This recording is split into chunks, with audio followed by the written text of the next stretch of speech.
Donc maintenant, on va passer à la partie recettes. Des recettes, eh ben, on en avait trouvé, 60 milliards, comme je l'ai déjà dit. Et il faut arrêter de mentir aussi en français en disant qu'on est le pays le plus taxé au monde, etc. C'est pas vrai. C'est vrai que les prélèvements obligatoires représentent une très grande partie de notre PIB, mais ça finance notre modèle social en fait. Pour accoucher aux États-Unis, il faut avoir 30 000 $.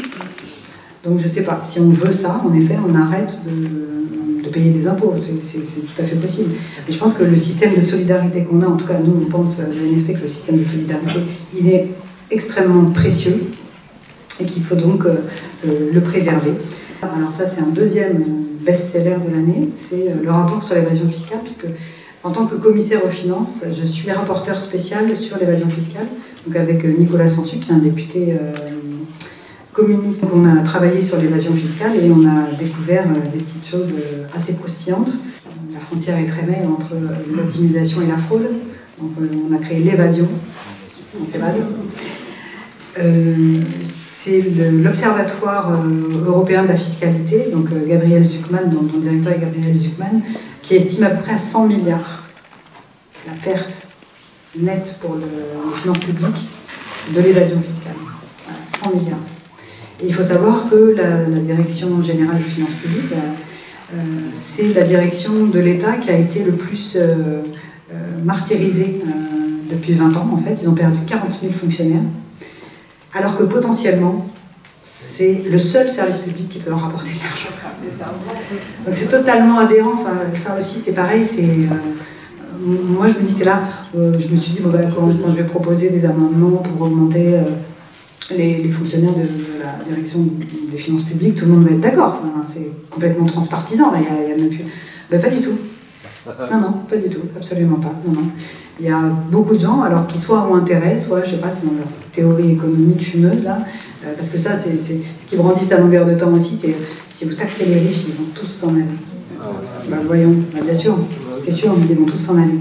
100 milliards, je pense que, alors même si on ne récoltera jamais 100 milliards, bien entendu, je pense que ça vaut le coup quand même de payer un petit peu mieux nos fonctionnaires, parce que ce qui se passe aussi, c'est que les grands spécialistes du droit fiscal, quand ils voient comment ils sont payés dans la fonction publique, qu'est-ce qu'ils font? Ils s'en vont, et puis ils deviennent avocats fiscalistes, et donc ils conseillent nos grandes entreprises et nos riches, très très riches et milliardaires, pour justement faire de l'optimisation fiscale. En somme, il faut siffler la fin de la récré du côté du capital. C'est pas normal que le capital soit moins taxé que le travail, c'est pas normal du tout. Les revenus issus de la détention de titres aujourd'hui sont moins taxés que le travail. Il faut aussi réintroduire de la progressivité de l'impôt, partout. Donc on veut nous faire croire aussi que les pauvres ne payent pas d'impôts, mais je l'ai dit tout à l'heure, on paye des prélèvements obligatoires et surtout la TVA. Tous les pauvres payent la TVA. Donc c'est pas l'impôt sur le revenu, certes, mais c'est un impôt quand même, et c'est un impôt qui rapporte encore une fois énormément à l'État. Donc la progressivité de l'impôt, c'est ce qui devrait être appliqué à tout le système fiscal, et y compris pour les entreprises. Puisqu'il existe un prélèvement forfaitaire unique, flat tax, qui est aussi un de tes chevaux de bataille. Donc voilà, donc ça c'est une aberration, puisque les petites entreprises payent proportionnellement beaucoup plus de taxes que les multinationales, puisque c'est une taxe qui est plafonnée, donc au bout d'un certain montant, tout le monde paye la même chose, donc c'est pratique pour ceux, toujours pareil, qui en ont plein les poches.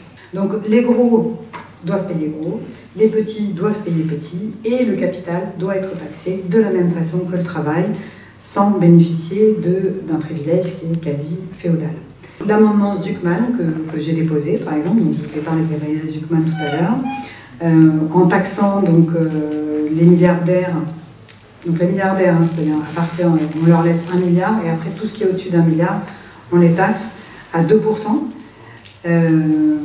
Donc ça laisse un petit peu de marge pour voyager en yacht, ou même en jet privé, ça laisse un peu de marge. Et donc avec ça, toujours ces mêmes spécialistes estiment qu'on peut récolter 14 milliards d'euros. C'est un amendement qui a été adopté à la faveur de la buvette de l'Assemblée nationale.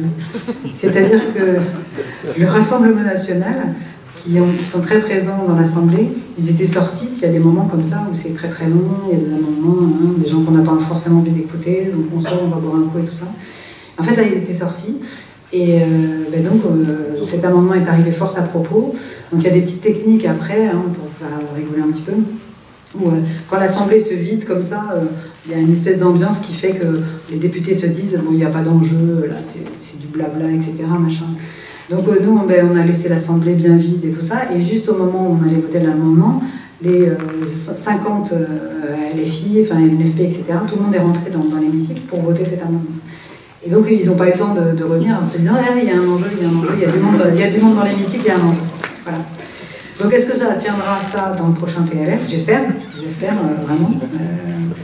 Mais je vous dis, même des mesures comme ça qui paraissent quand même pas hyper contraignantes, je vois pas comment LVMH, ils s'en rendra même pas compte. Mais carrément, enfin, je veux dire, ils s'en rendront pas compte ces gens-là. Il y a tellement de zéros après leurs chiffres que c'est... Voilà. Pour conclure, je vous laisse tranquille après, enfin après je écoute vos questions. Nous avons un programme, nous avons un budget, nous avons une première ministre. Donc, voilà, Macron, soit il revient à la raison, soit il nous laisse la place.